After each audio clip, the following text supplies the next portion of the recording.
tarihinden artık Türkiye Cumhuriyeti'nin ne mutlu Türk'üm diyene diyebilecek, sadece kendisini Türk olarak ifade edebileceği bir vatandaş modeline sert bir şekilde geçiş yaptı.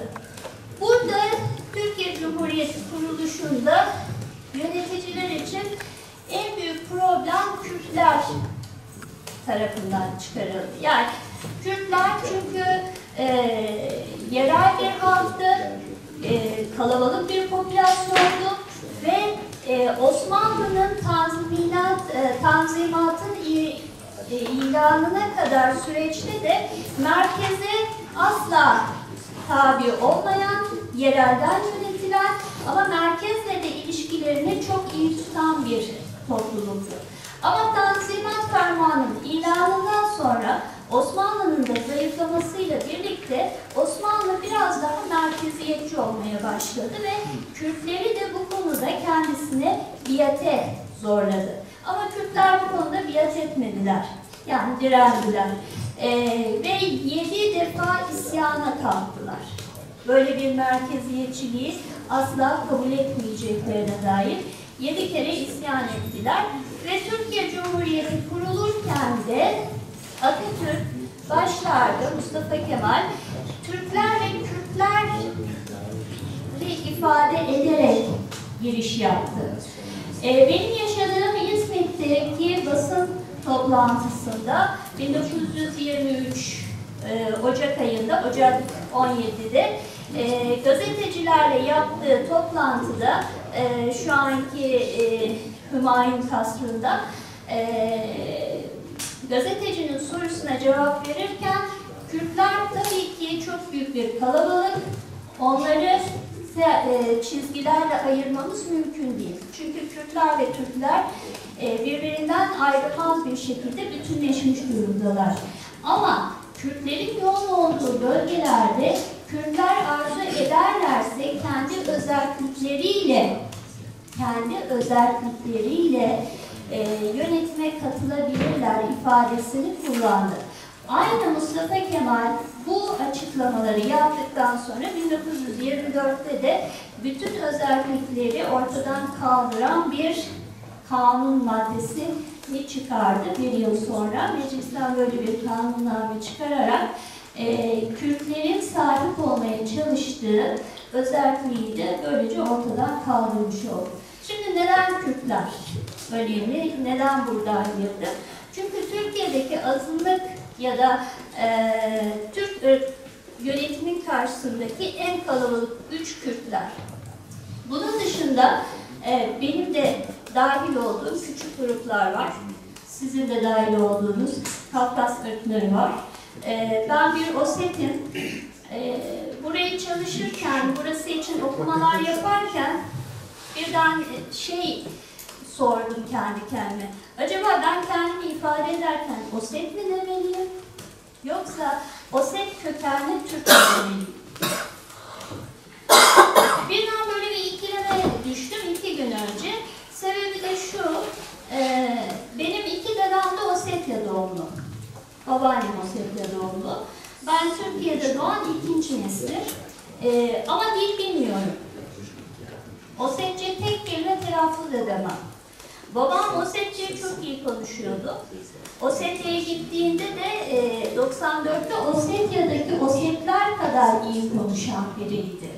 Yani orada da dilini ne kadar iyi muhafaza ettiğine dair takdirde görmüş bir insandı. Ama bize öğretmedi. Ve bizi Osset kimliğinden mümkün olduğunca uzak tuttu. Şimdi ben şöyle dönüp geriye baktığımda Osset olarak benim elimde ne var? Benden sonraki nesle Ossetlikle ilgili ne bırakabileceğim? Yani internete gidip araştırdığım bilgileri mi bırakacağım? Şimdi buradan baktığımda yine dil tartışmasına döndüm. Dil sadece kendi aramızda iletişimi kurmak için sahip olduğumuz bir yeteneğimiz mi? Dil, zihnin faaliyetinin bir sonucu mu? Yoksa dil aynı zamanda zihni de inşa eden bir süreç mi? Çünkü bununla ilgili bir iddia okumuştum.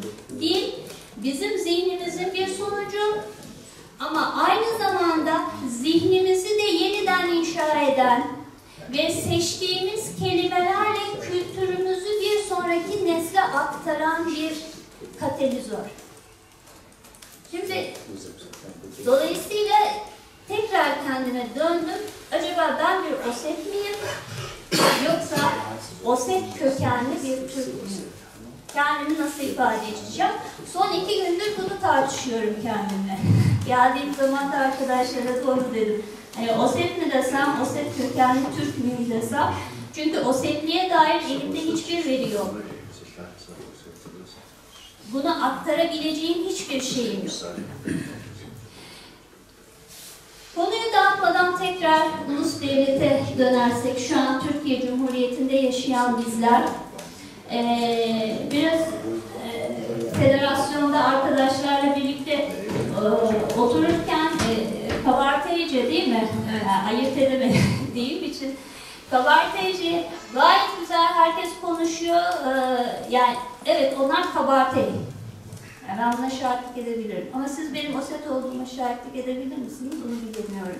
Söylemeniz yeter. Söylemeniz yeter. Söylemem yeter. Teşekkür ederim. Bu anlamda tekrar dönersek sevgili arkadaşlar, Türkiye Cumhuriyeti'nin şu an geçmekte olduğu bir değişim süreci var. Yaşadığımız ülkenin bir değişim süreci var. Bugüne kadar yaşadığımız şartların bizim kimliğimizi yeteri kadar sahiplenemememiz ve bizden sonraki nesle yeteri kadar aktaramamamıza sebep olduğu da çok ortada. Yani benim babam bana aktaramadı. Ben asimile oldum. Sizin çocuklarınız benim gibi mi onu bilmiyorum. Yani çoğunlukla aynı yaştayız. Gerçi çocuğum olmadığı için onu söylüyorum. Sizden sonraki nesle Kabartay olmayı, Adige olmayı, Çeçen olmayı miras olarak bırakabiliyor musunuz? Bu mirası aktarabildiniz mi? Yoksa sizin çocuklarınızdan sonra artık Kabartay olduğunu hatırlamayan torunlarınız mı gelecek? Peki bir başka soru, bunu bilseler ne olacak? Ne faydası var?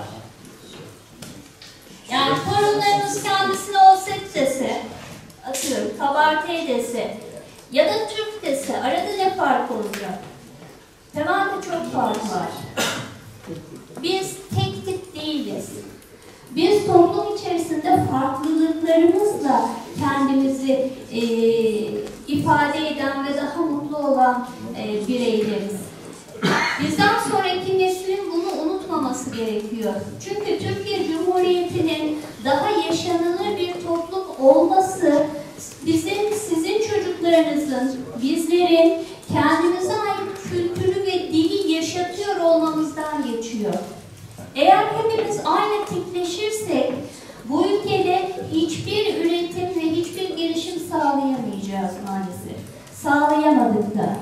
Yani dünya ölçeğince hiçbir başarımız yok. 2 tane Nobel ödülümüz var. Ne sinemada, ne edebiyatta, ne bilimde, ne teknolojide. PISA sonuçlarını konuşuyoruz aylardır. Niçin Türkiye'nin çocukları PISA'da bu kadar dökülüyor ve başarısız? Dünya ölçeğinde niye bir başarı elde edemiyoruz? Bu ülkede yaşıyoruz ve sizin çocuklarınız ve torunlarınız, benim kuzenlerimin çocukları, yeğenlerim bu ülkede yaşamaya devam edecek. Onlara iyi bir Türkiye bırakabilmemiz için bu çeşitlilikleri muhafaza etmek zorundayız. Bir sınıfta, bir eğitimde başarının çoğalabilmesi için aynı sınıfta Kürdün, Çerkez'in, Kabartay'ın, Laz'ın hepsinin olması gerekiyor ki bu farklılıkların hepsinden bir başarı ve mutluluk çıkarabilelim.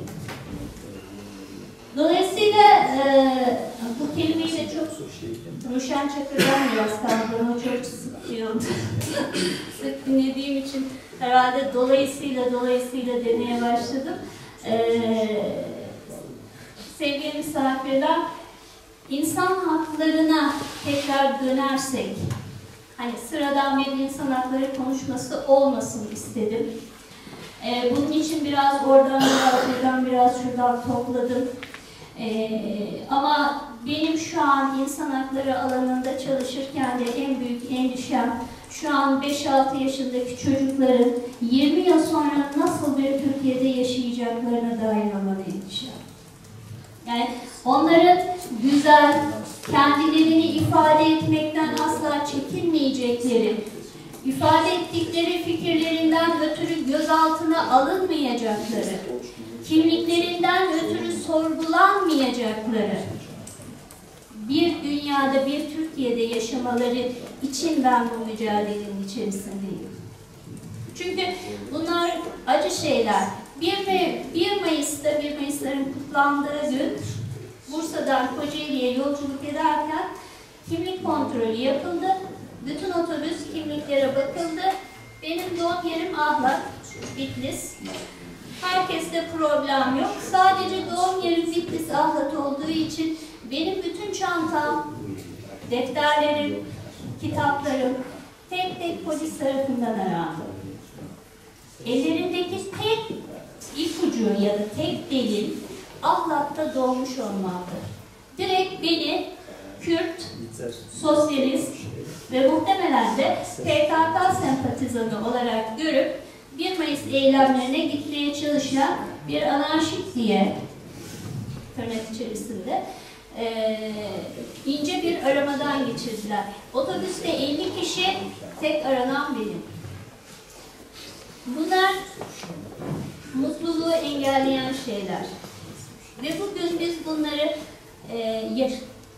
yaşamaya devam ediyoruz. Yani hala Türkiye Cumhuriyeti tek tipçi, kendi kurucu zamanında modellediği makbul vatandaş tipine uyan vatandaşlar arayarak varlığını devam ettirmeye çalışıyor. Ama şu günlerde bir geçiş sürecindeyiz. Hepiniz bunun farkındasınız. Ülke bir yerlere doğru sanki yolunu değiştiriyor. Toplumsal olarak, siyasi olarak bir farklılaşma içerisine girdiğimize dair işaretler var. Burada da mesela Kafet ne yapabilir insan hakları alanında diye düşündüm. Mesela ana dilde eğitime sahip çıkabilir.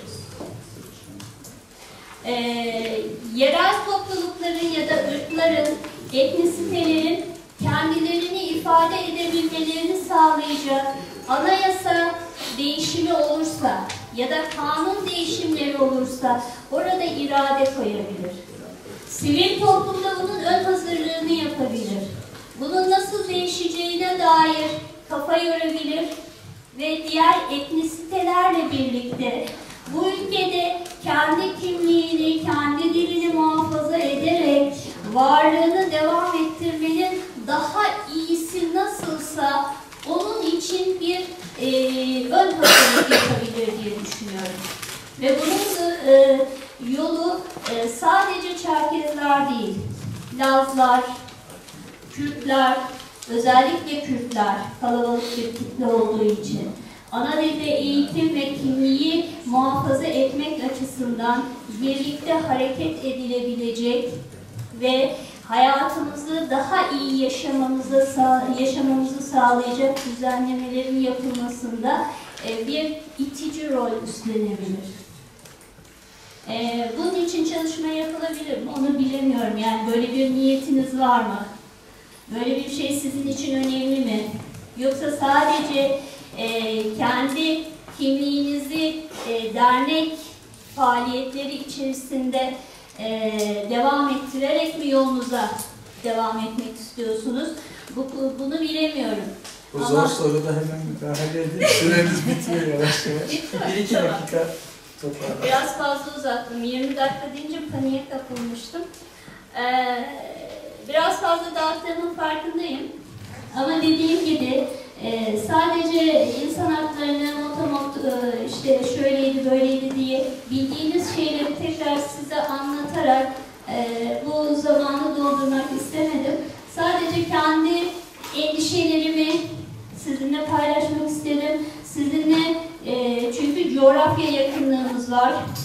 bir Osetim ya da Oset kökenli Türk'üm.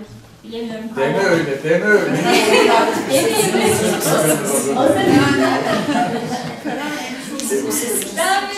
Ben bir Oset olarak Söyleyin kurtulun. dilimi de 47 yaşındayım. Bir yaştan sonra dilimi de öğrenerek filler gibi de gidip Osetya'da ölmeyi planlıyorum.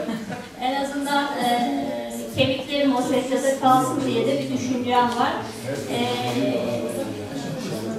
Birlikte özellikle benim öğrenemediğim, benim yaşatamadığım, bana aktarılamayan o zenginlikleri tekrar canlandırıp bu topraklarda tekrar canlandırıp çocuklarımız ve torunlarımızın kendilerini ifade ederek ve konuşarak, yani hep bahsedilir ya işte bir kahvehanede bir masada Lazca konuşulurdu, bir masada Boşnakça konuşulurdu, bir masada Abazca konuşulurdu, kimse kimseden rahatsız olmazdı falan diye bahsedilir. Yine herkesin ufak ufak, mesela benim de Laz arkadaşlarımdan Mohtice'yi birkaç kelime öğrenip birbirimizin dilini de hafifçe anlayarak hayatımıza devam edebileceğimiz günleri temenni ediyorum. Bir arkadaşımın lafıyla bitireceğim. Şimdi bu çözüm sürecinde Kürtler bizim kardeşimiz, biz kardeşiz söylemi çok fazlaydı. Arkadaşım benim ana dilde eğitime çok sıcak bakmayan biri ama böyle oturuyoruz masada. Yine işte Kürtler bizim kardeşimiz, kardeşiz falan muhabbetleri döndü. Döndü arkadaşa dedi ki, Kürtçe konuşabiliyor musun dedi. İşte Ahmet'le ismini hatırlayamıyorum. Yo dedi, nasıl kardeşlik bu dedi. Sen ona Kürtçe merhaba diyemiyorsan, o zaman böyle bir kardeşlik nerede? Bundan böyle bir kardeşlikten bahsetmemiz mümkün mü demişti. Gerçekten öyle. Birbirimizin de hafifçe dilinden anlayarak, en azından Mohtice merhaba nasılsın ya da Osetçe'yi diyemiyorum. Mohtice'ye geçtim. Birbirimizin de dilini bilerek ve birbirimizi tanıyarak kendi benliğimizle varlığımızı devam ettirebileceğimiz bir Türkiye olmasını temenni ediyorum. Dinlediğiniz için teşekkür ediyorum. İnşallah önümüzdeki günlerde bizim çocuklarımız, bizim torunlarımız kendilerini sonuna kadar ifade edebildikleri bir ülkede yaşasınlar. Teşekkür ederim. One minute diyecek herhalde salon bu moderatöre. Çünkü moderatör one minute demiyor. Birisi derneğimden, öteki af örgütünden derneğimden.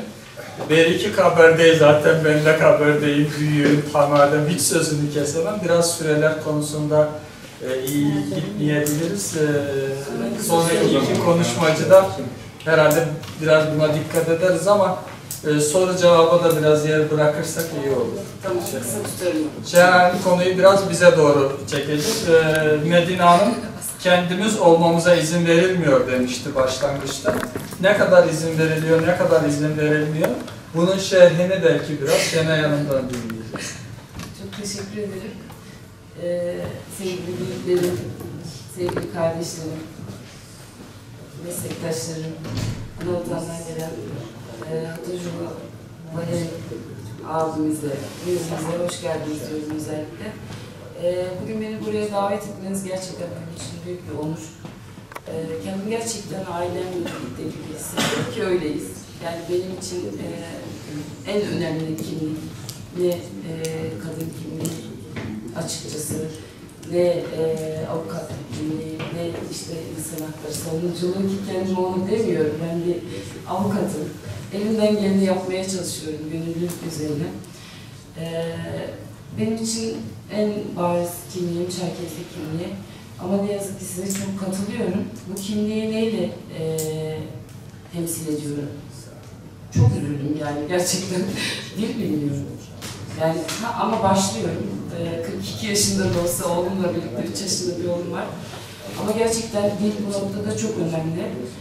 Bir kimliğin etnik kimliğin ve en büyük önemli anahtarı diyelim. Şimdi Türkiye geneline bakarsak tarihi gerçekleri biraz radikal gelebilir konuşma. Biraz kişiliğim de öyledir belki. Ama beni anlayacağınızı düşünüyorum.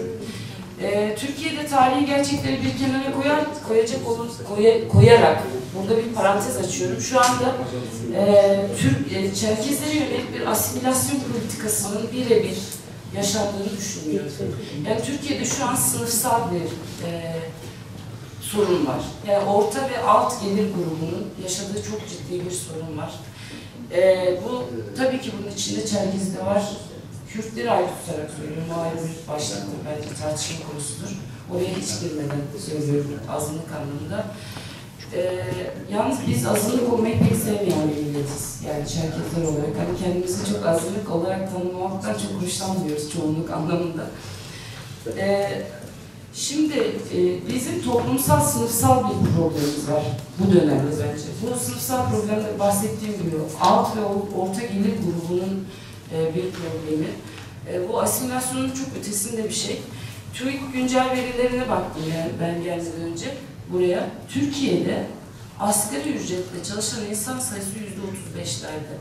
Yani 1020 lirayla çalışan insan sayısı %35. Bir Fransa'ya baktığınızda %6, Almanya'ya baktığınızda %4. İşte Finlandiya'ya baktığınızda, yani Finlandiya'yı çok bilmiyorum ama 2 falandır yani. Bu noktada geldiğinizde insanların kimlik, kültür, zenginliğinin peşine düşmesi açıkçası çok da bana çok hayal geliyor. Yani ben kendi bakış açımla ve bilimsel bakış açısıyla böyle değerlendiriyorum. Farklı düşünen olabilir. 2020 lira net eline para geçen bir insan, kadın ya da erkek, 2 kişilik bir aile bile olsa ki bunlar ortalama 3-4 kişidir, çocuğu olan bir aile. 2020 lirayla hangi farkındalığın peşine düşecek insanlar? Ne yazık ki düşemiyorlar. Ha bu asimilasyon mu? Evet, bu işte bu asimilasyon bence. Ama bizim bu bireyleri eleştirirken önce biz ne diyoruz'a da bakmamız lazım. Yani böyle bir bireyden bu farkındalığı beklemek gibi bir lüksümüz var mı? Bence yok. Dolayısıyla bu sebepledir ki bizim gibi toplumsal farkındalığı yüksek olan yükseltmek, yaymak gibi ki ben Kaffer'in böyle bir vizyonu olduğunu ve olması gerektiğini düşünüyorum. Çünkü biz farkındalıklarıyla yaşayan bir toplumuz. Eğer biz bu farkındalığı yükseltmek ve yaymak istiyorsak biz vekalet edeceğiz. Vekil olacağız. Para almadan vekalet edeceğiz. Yani avukatlık gibi değil. Bu başka bir gönüllülük. Vekalet edeceğiz. Bizim görevimiz bu. Bizim gibi insanların görevi bu. Hele de kadın olarak hiçbir şeyden korkmadan en çok kadınların bu noktada bu vekaleti üstlenmesi gerektiğini düşünüyorum. Oraya geleceğim kadınlar konusunda. Şimdi Türkiye'de güncel değer politikaya baktığımızda dini ve milli değerlerin siyasete alet edilmediğini çok az insan söyleyebilir bence. Ben ısrarla burada da ısrarcı olacağım. Kesinlikle şu anda reel politika milli değerler üzerinden geliyor. Ve burada da en çok yaralanan hani dedim ya azınlık bence sınıfsal bir azınlık bu. Yani farkındalığı yükseltemeyen ya da ekonomik gücü buna el vermeyen insanların en çok da kadınların bu dilden çok rahatsız olduğunu ve korktuğunu biliyorum. Yani hukuk mekanizmasının iyi kötü içinde olan bir insan olarak. Çünkü bu çok tedirgin edici bir şey. Yani sürekli size ülkede beka problemi var diyen ya da işte ülke işte din elden gidiyor, işte sürekli bir korkunun içinde fiziksel olarak kendini daha aşağıda gören kadın ve çocuk korkar. İlk onlar korkar. Dolayısıyla bir korku düzeninin olduğunu düşünüyorum ben şahsen. Dolayısıyla asimilasyon yok. Asimilasyon kendine benzetmeye çalışmaktır. Kendine benzetmeye çalışmak istediğin bir grubu kabul edersiniz. Kabul etmişsinizdir. Varlığını kabul etmişsinizdir ve kendinize benzetmeye çalışırsınız. Ama burada bunun çok daha ötesinde bir şey var. Yokuz. Yokuz. Yani hani asimile edilmeye çalışmıyoruz. Aksine yokuz ve reddediliyoruz. Bence asimilasyonun da daha ötesinde bir şey var. Daha kötü yani. Varlığımıza, bunu sadece Çerkezler noktasında söylemiyorum. Yani. Lütfen bunu Çerkezlik gibi algılamayın. O bahsettiğim alt gelir gruplarında yaşayan insanlar olarak söylüyorum. Varlığımıza, yani en temel insan hakkı olan yaşama hakkımıza bile tahammül edemeyen bir yapı ile karşı karşıyayız. Kadınlar olarak daha geçen ay 2 kere falan dayak yedik yani kadınlar olarak. Kadın haklarının İstanbul Sözleşmesi'nin uygulanması ve kadın hakları, kadınları koruma kanununun fiilen uygulanmasını istediğimiz için dayak yiyoruz. Dayak yiyoruz, tutuklanıyoruz. Sadece insanca yaşama talebimiz sebebiyle de yıllarca hapislerde tutuluyoruz. O hapiste tutulma kararlarına karşı AİHM'e başvuruyoruz. AİHM salıverin diyor. Gene de tutulmaya devam ediyoruz. Şimdi haklar, insan hakları konusuna gelince dünya ve yeni kuşak dediğimiz bu yeni kuşak demek yanlış anlaşılmasın lütfen. Bundan önceki kuşakları beğenmiyoruz noktasında değil. Her kuşak aktarımla birbirini etkiliyor. Ama dünya modern dünya diyelim, ideal dünya diyelim, ideale en yakın dünya diyelim ki ideal dünyanın ne olduğunu bilmiyoruz. Bunun çünkü sınırı, önü ve arkası yok. Dünya ve yeni kuşaklar, yani 1980 ile 99 arası doğanlar ki buna Y kuşağı diyoruz biz ve sonrasında 2000 sonrasında doğanlar, bu kuşağı da Z kuşağı diyoruz. Ben mesela yani Y oluyorum.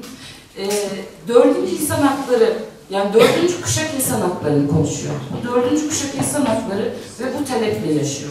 Çünkü bu kuşağın elinde İnternet var, laptopuyla yaşıyor, her yerden, her türlü bilgiye rahatça ulaşabiliyor ve bunlar sürdürülebilir bir yaşam hakkını savunuyor.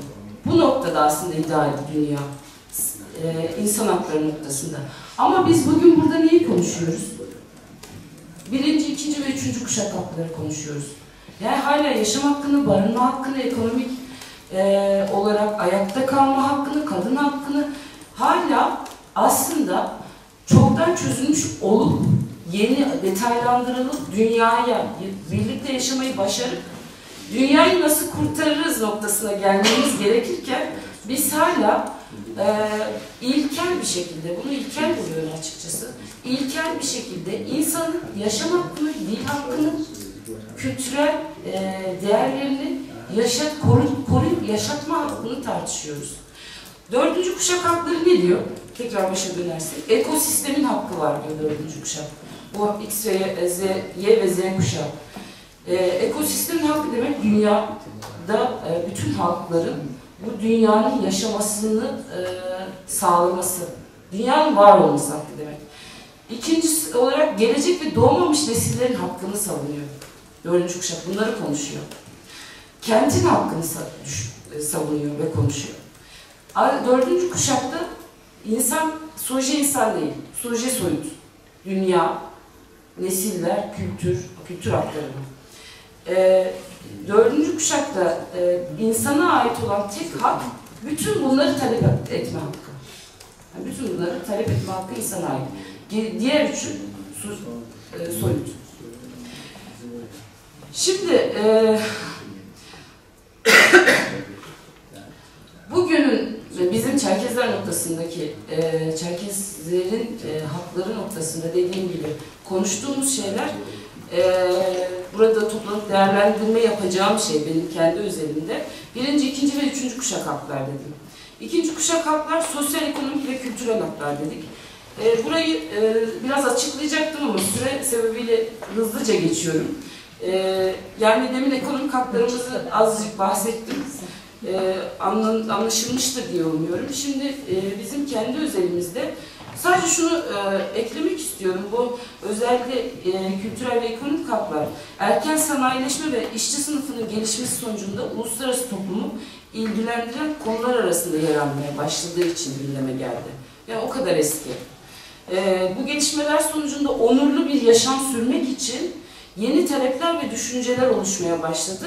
Bunun sonrasında bu haklar gündeme geldi. Bugünün konusu değil aslında bunlar. Çok daha eskiden konuşulup bitmiş olması gereken haklar. Hızlıca geçiyorum, o yüzden kusura bakmayın bu kısmı. Şimdi biz Çerkezlere özeline gelince biz kendi yurdundan sürülmüş, ana vatanında azınlık bir halkız. Kendi ana vatanında azınlığız, burada da azınlığız. Yani buradaki azınlık yalnız yani şeyle birebir örtüştürülmesi istemiyorum. İşte azınlık, evet, azınlık tanımı belli ama azız. O anlamda da söylüyorum yani. Burada da azız, kendi vatanımızda da azız. Dolayısıyla azınlığız. Sürgünler, soykırımlar gibi vakalar toplumların psikolojisini, toplumun bir psikolojisi oluyor. Sadece bireyin psikolojisi olmuyor çünkü.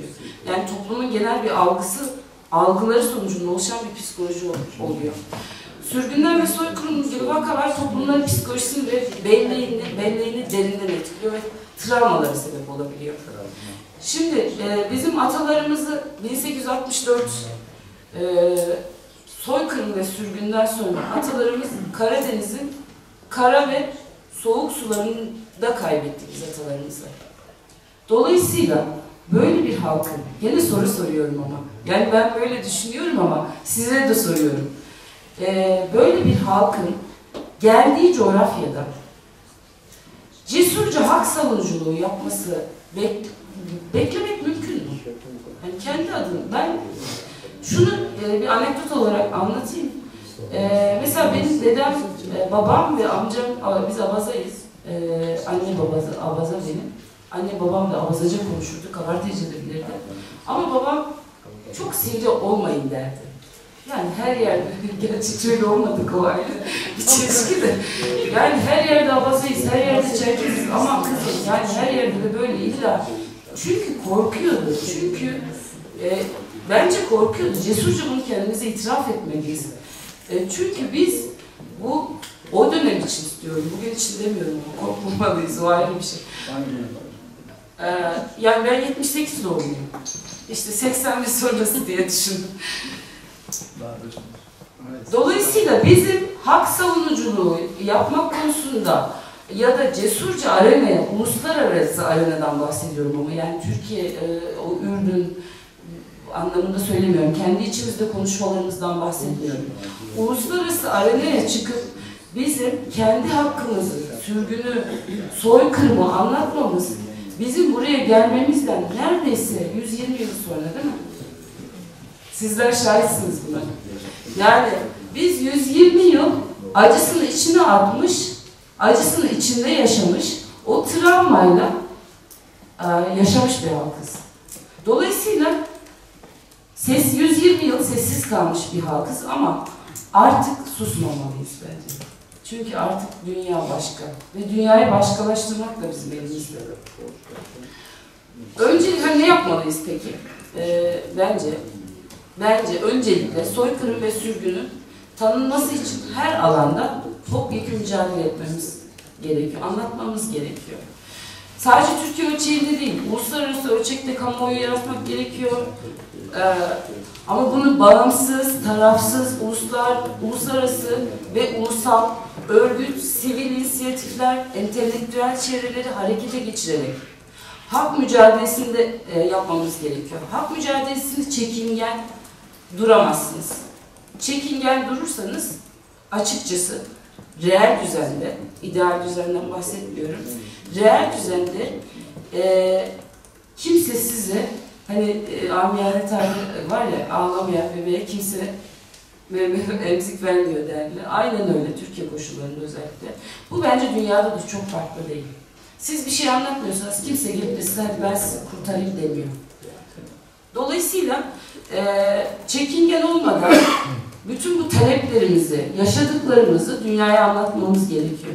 Ama burada şu önemli bence, birilerinin siyasi rant ya da hesaplarına kurban gitmeden, teslim olmadan tamamen kendi tarihimizi ve kendi yaşadıklarımızı içselleştirip aktararak yapmamız gerekiyor. Ve bunu yaparken de en önemlisi ana vatanda yaşayan soydaşlarımızın güvenliğini de gözeterek yapmamız gerekiyor. Yani biz bunu yapacağız, diasporada hadi çıktık dediğimizde ana vatandaki soydaşımız ne yaşayacak?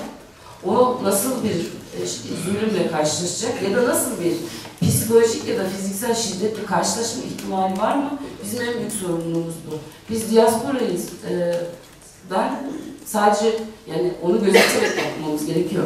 Ama bu da susmamıza sebep olmamalı. Bunda sivri olmalı. Evet.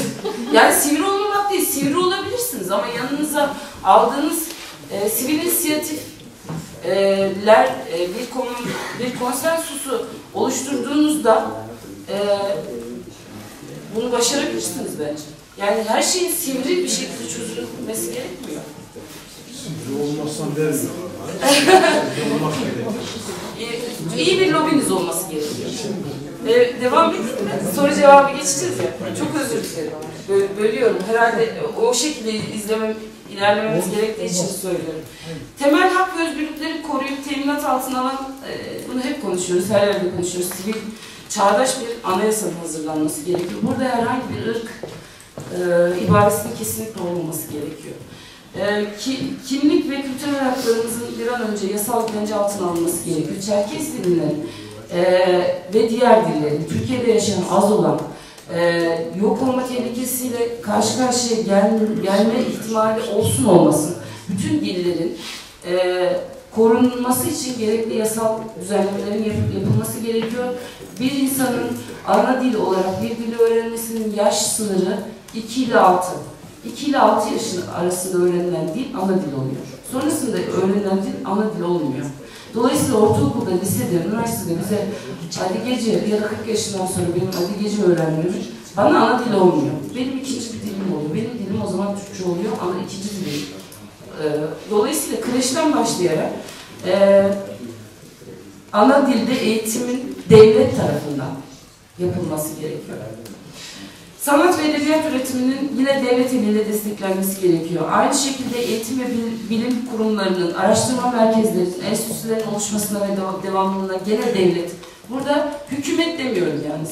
Dikkatinizi çekiyorum. Devlet. Devletin bu konuda değişmez, sarsılmaz bir politikası olması gerekiyor. Bu zaten demokrasinin temeli. Şimdi ben beyannameyi okurken yani çok bir ortamı çok böyle biraz gerdim herhalde. Yüzler çünkü. Biraz da gülelim diye baktım. Okudum böyle sözleşmeleri okudum. Türkiye Cumhuriyeti'nin uyduğu madde yok. Bırakın ihlal. Yani neredeyse uyduğu madde yok. Dolayısıyla aynı şekilde eğitim ve bilim kurumlarının dedik, araştırma merkezlerinin, enstitülerin oluşmasına ve devamlarına yatırım yapılması gerekiyor. Toplumsal varlık, değer ve maddesel birikimleri gelecek kuşaklara aktarılması için müzeler gerekiyor mesela. Yani çocuklarımızın gidip somut olarak bizim kültürümüzü tanımaları için müzelere aynı şekilde. Bunların hepsi, saydıklarının hepsi devlet desteğiyle yapılması gereken şeyler. Ana dilde tabii ki en önemlisi. Ana dilde yayın yapan televizyon kanalı kurulması gerekiyor. Bunun dışında da radyo gibi diğer kitle iletişim araçlarının ana dilde eğitim yapması gerekiyor. Niye bunları istiyoruz? Çünkü biz bu devletin eşit vatandaşıyız. Ben serbest bir avukat olarak herhangi bir Türk kökenli, Kürt kökenli, Laz kökenli, Ermeni kökenli, Rum kökenli bir meslektaşımdan farklı bir durumda değilim vergi öderken. Dolayısıyla eğer Türk kökenli ya da Kürt kökenli, burada Kürtlerle ayrılıyoruz çünkü Kürtler bize göre bence kültürel haklarını daha rahat yaşıyorlar ülkede. Bir farkım yok. Ben eşit mükellefiyet olarak vatandaşsam, mükellefiyet anlamında, yani o devlete olan borcumu diğeriyle eşit şekilde ödüyorsam, devlet de beni aynı şekilde çok özür dilerim, ben isim özür dilerim. Medine Hanım'ın söylediği gibi mutlu etmesi gerekiyor. Mutluluğun yolu ne? Ailemde ve toplumunda iyi hissetmem. Bunun yolu ne? Çatışma yaşamamam. Bunun yolu ne? Doğru dili kullanmam. Bunun yolu ne? İletişim. Peki bunu nasıl yapacağız? Kendi dilimizle, birbirimizle. Ama tabii ki dışarıya mümkünse kapanmadan, mümkünse terörize olmadan, mümkünse, tabii ki mümkünse, kesinlikle terörize olmadan, kesinlikle şiddete başvurmadan. Ama siz bana bu haklarımı vermezseniz, kendi aileniz gibi düşünün. 3 tane çocuğunuz var, ikisini seviyorsunuz. İstediği bütün yiyecekleri alıyorsunuz, şekerini, çikolatasını, birini almıyorsunuz. Ama diyorsunuz ki, sen de benim çocuğumsun, atıyorum, buralar kirlenince toplayacaksın, sen de toplayacaksın. O aç bıraktığınız ya da yoksun bıraktığınız size ya içe kapanır, depresyona girer ve mutsuz bir çocuk olur ya da şiddete yönelir, bulduğunu kırar. Şimdi Türkiye ölçeğinde de bazı azınlıklar şiddete meyletti. Bizim gibiler de içe kapandı bence. Yani kendi içimizde tabii ki aktifiz, sosyaliz, işte kültürümüzü yetiştiriyoruz ama bence diğer birçok azın, dünyadaki birçok azınlığa göre içe kapalıyız. Dolayısıyla devlet benden yükümlülük bekliyorsa bana da ödevlerimi yerine getirmeyi bilecek. Yoksa ben mikro milliyetçiliğe yönelirim. Yoksa ben ister istemez elime silah almasam bile, ki kesinlikle bu, kesinlikle çok karşı olduğumuz bir şey, dünya barışını savunuyoruz çünkü bu noktada. Ben radikalleşirim bir noktada. O yüzden o da bana görevini eşit şekilde yerine getirecek. Çok hızlı, daha var anlatacaklarım da hızlı var mı? Tamam. Resmi tarih dilinde hepimizin yaşadığı bir şey var. Oldu özellikle Ethem konusunda. Çok girmeyeceğim o noktaya. Yani çok şey zaten hepimizin başını ağrıttı. Ben mesela lisedeydim. Bana Çerkezistan anlattıklarında gerçekten sıranın altına girmek istemiştim. Yani çünkü ben de Çerkezim, o da Çerkez, o hain. Ne yapacağız şimdi? Ben de mi hainim? Bu duyguyu, yani insanlar kim olursa olsun, orada Çerkez değil de Kürt ibaresi de olsa, Laz ibaresi de olsa, Yahudi var, her neyse, o ötekileştirici, ayrıştırıcı dili tarih kitaplarından, anlatılardan kesinlikle çıkarılması gerekiyor. Bu çünkü bizim o eşitliği ve kendine ait hissetme duygusunu ortadan kaldıran bir şey. Aynı şekilde Çerkezlerin anavatan olduğu gibi, anavatan olduğu gibi bizim burası ikinci vatanımız. Dolayısıyla bizler bütün haklarımızın korunması kaydıyla çifte vatandaşlığın bize sağlanması gerekiyor. Çünkü biz sürgün ve soykırıma gelmiş bir halkız. Bu bizim zaten uluslararası arenada talep edebileceğimiz bir şey. Bu bir lütuf değil her iki ülke içinde. Bunun bir an önce gerçekleştirilmesi gerekiyor ve biz de bu noktada hak savunuculuğu yapmamız gerekiyor. Son olarak tekrar Türkiye'ye dönecek olursak 2019 yılı itibariyle Türkiye'de 430 tane kadın cinayeti işlendi. Daha yeni bitmedi. 430. 1,5 günde aşağı yukarı 2 kadın ölüyor. Bunu yani hepsini erkekler öldürüyor. Hepsini erkeklerin öldürdüğü kadınlar. 2008'den günümüze kadar artarak devam ediyor. Bu süreç artık yani gerçekten çığırından çıktığını düşünüyorum bunu. Bunca şiddetin hüküm sürdüğü coğrafyada devletin kadına bakış açısını, yine devlet diyorum, hükümetler gelip geçici çünkü, sorgulaması ve ötekileştirici, emanet, korunması, kullanması gereken bir varlık, eşya gibi yarattığı algıyı, dili bir an önce değiştirmesi gerekiyor. Kadın istismarı ya da ölümleri üzerine, kadınların ölümü üzerine değil, kadınların varoluşu, kadınların yaşaması ve kadınların yönetim görevlerinde, kademelerinde görev alması için politikalar üretilmesi gerekiyor. Biz de toplum olarak aynı şeyi yapmalıyız. Ama biz kadınlar da bu konuda talepkar olmalıyız. Yani bu sadece devletin ya da işte sivil toplumun ya da partilerin bize sunduğu bir şey olmamalı. Yani sundu, tamam bitti değil. %30 mu sundu kota? Biz onu geçelim ki 40'a çıkarsınlar. Onu da geçelim ki kota olmasın. Kota da aşağılayıcı bir şey. Biz tarım ürünüyüz. Yani niye kota konuluyor bize? Yani gerçekten öyle.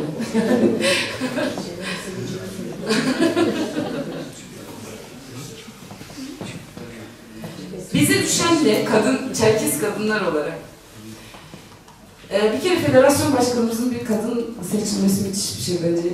Gerçekten çok gurur verici bir şey. Bunu fırsata çevirmeliyiz bir an önce. Ben açıkçası kendimi... Dernek başkanlarını da diyorsun devirelim. Devirelim, hepsini kadın yapalım. En azından bir Hiçbir yarısını sakıncası yok bence. Sonra Atatürk'ün işine benzemesin, hemen geri almasın. Bilemem o hükümetle ilişkileri. Şimdi kadınlarla ilgili şunu söyleyeceğim, bu bence önemli. Antalya'da 1,5 milyon nüfus yaşıyor, 1 milyon merkezde yaşıyor. Yani 1.700 gibi bir nüfus var, 1 milyona yakın nüfus yaşıyor. Bütün Ruslar Antalya'ya geliyor, bütün Almanlar Antalya'ya geliyor. Bizim Çerkez Derneği nasıl mesaj atıyor biliyor musunuz? Kızmayın ama yani ben eleştiriyorum bunu. Hadi her ay cumartesi günü kadınlarımız bize bir sarma pişiriyor, öbür cumartesi şelame pişiriyor, öbür cumartesi kuruze pişiriyor, öbür cumartesi muhafıza pişiriyor.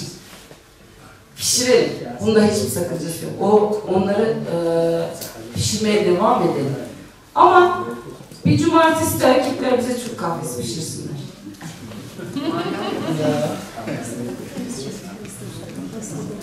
Yani bitirmem gerekecek herhalde, biraz uzattım. Bizler sözleşmeler, yani İnsan Hakları Beyannamesi'nin temeli özgürlük, eşitlik ve dayanışma. Biz Çerkezler olarak ve diğer halklarla, ama öncelikle tabii ki kendi içimizde dayanışma içinde olmak zorundayız. Ayrışmak gibi bir lüksümüz yok. Birbirimize bence küsmek gibi bir lüksümüz yok. Biz o kadar azız ki daha da azalım. Yani küsmek başka bir şey ama. Yani küsmek bir tercih. Size direkt suç vasfında bir şey işlenirse tabii ki. Ama o küsme değildir zaten, orada başka bir şey. Ama bizim çok geçerli sebepler olmadığı sürece bir arada kalmamız gerekiyor. Dayanışma içinde olmamız gerekiyor. Her ne kadar farklı bu listelerde girmiş olsak da birbirimizi incittiğimiz, kırdığımız konular oldu. Buna gerçekten geçmeden duramayacağım. Bir karikatür paylaşıldı. Benim de içinde olduğum hareketin bizim ana vatanla olan bağlarımızı koparacağımız söylendi. İşte bizim yolculuk yapacağımız bunun gibi şeyler. Gerçekten isimleri asla geçmeyeceğim ama çok tamamen insan haklarına aykırı bir şeydi. Onur kırıcıydı, haysiyet kırıcıydı. Bizim kendimize yatırım anlamında yaptığımız imgeyi yaralayıcı bir şeydi. Biz sizin evlatlarınızsınız, bizi siz büyüttünüz, biz Çerkezli'yi sizden öğrendik. Siz 80 döneminde bu dernekte savaşırken biz daha çocuktuk. Bunu kesinlikle kabul etmiyorum ve reddediyorum. Herkesin aynı duyarlılıkla reddetmesini gerektiğini düşünüyorum. Çok teşekkür ederim. Sizlerin içinde olmak, sizlere, büyüklerime hitap etmek, kardeşlerimle birlikte olmak benim için çok büyük bir onur. İyi ki varsınız. Hep birlikte kalalım. Çok teşekkür ediyorum ilginiz ve duyarlılığınız için.